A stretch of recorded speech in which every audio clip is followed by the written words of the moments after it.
রাজভবনের অন্দরে নাকি অস্ত্র মজুত রয়েছে, এক অভিনব অভিযোগ নিয়ে এসেছিলেন কল্যাণ বন্দ্যোপাধ্যায়। সাংসদের এই অভিযোগের ভিত্তিতে রাজ্যপাল সিবি আনন্দ বোস তার প্রত্যুত্তরে স্পষ্ট জানিয়েছিলেন, আসুন দেখে যান ভেতরে কি আছে, সবার জন্য খোলা। আজ এই মুহূর্তে বড় আপডেট আসছে, সিআরপিএফ এবং কলকাতা পুলিশ সঙ্গে বম্ব স্কোয়াড তারা ইতিমধ্যে পৌঁছে গিয়েছেন সেখানে। সম্পূর্ণ দ্বার খুলে দেওয়া হলো।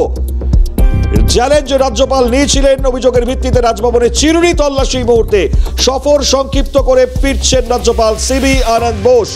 নির্দেশ রাজ্যপালের রাজভবনে চিরুনি তল্লাশি অভিযানের, আর সেই মোতাবেক ছবি দেখাচ্ছি আপনাদের।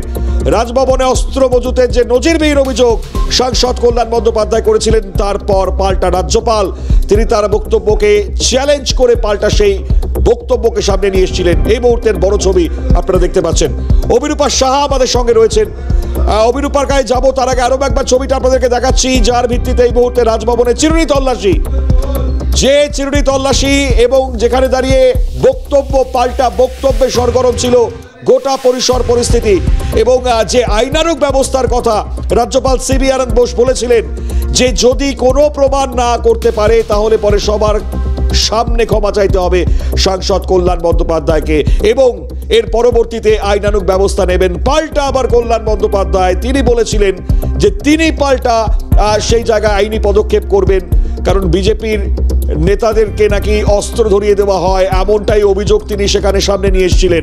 মারাত্মক এই পরিস্থিতিতে রাজনৈতিক একের পর এক মন্তব্য পাল্টা মন্তব্য সামনে আসতে শুরু করেছিল। অভিরূপা আমাদের সঙ্গে রয়েছেন, সরাসরি চলে যাব অভিরূপার কাছে। অভিরূপা, মারাত্মক ছবি মুহূর্তে আমরা দেখতে পাচ্ছি, স্পষ্ট জানাও ছবি সম্বন্ধে।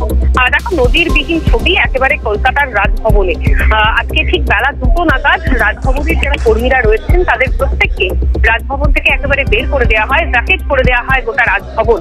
এবং ইতিমধ্যেই রাজভবনের আমরা যে ছবি দেখতে পাচ্ছি মূলত নর্থ গেটে, সেখানে কিন্তু dog squad, bomb squad, CISF, CRPF এর যারা প্রতিনিধি তারা ইতিমধ্যেই এসে পৌঁছেছেন। বেলা 2:30টার পর থেকে এই তল্লাশি অভিযান শুরু হবে।